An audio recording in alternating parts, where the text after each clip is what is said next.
Suspendido muna ang dapat sana'y taas-sigil sa pamasahe sa mga pampublikong sasakyan ngayong araw dahil hindi pa umano ito napapanahon. Ayon kay Pangulong Ferdinand R. Marcos Jr., pagtitiyak naman ng Pangulo, may karagdagang suporta ang gobyerno para sa mga tsuper at mga commuter. Ang detalye sa report ni Clazel Pardilla. Inatasan ni Pangulong Ferdinand R. Marcos Jr. na suspindihin ang inaprobahang taas pasahe sa mga pampublikong sasakyan. Ayon kay Pangulong Marcos, hindi pa napapanahon ang fare hike dahil sa nararanasang epekto ng krisis sa gitnang silangan. Kaya inutos ko sa DOTR na suspindihin muna ang fare hike at i-defer muna natin yan, i-postpone muna natin yan dahil nasa gitna ngayon tayo nitong sitwasyon na ito na kailangan patuloy ang ating pag-alalay sa ating mga commuter, sa lahat ng mga ating manggagawa, mga estudyante, lahat ng gumagamit ng ating transport system. Epektibo na sana ang dagdag singil sa mga public utility vehicle. Ang aumento sa pasahe, piso sa traditional jeepney, 2 piso kung modern. 2 piso rin ang taas singil sa ordinaryong bus, habang 3 piso sa may aircon.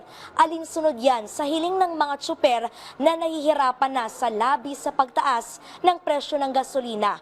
Pagtitiyak ni Pangulong Marcos sa mga driver, gumugulong na ang pamamahagi ng 5,000 pisong ayuda sa ilalim ng Assistance for Individuals in Crisis Situation ng DSWD. Hiwalay pa dyan ang distribusyon ng fuel subsidy ng DOTR na nagkakahalaga ng 2.5 billion pesos.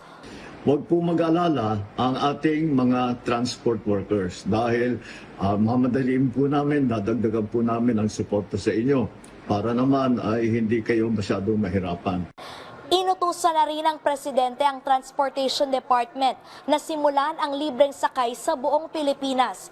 Magpapatupad din ng diskwento sa MRT, LRT at mga kalsada na dumaraan at nagbabayad sa tollway.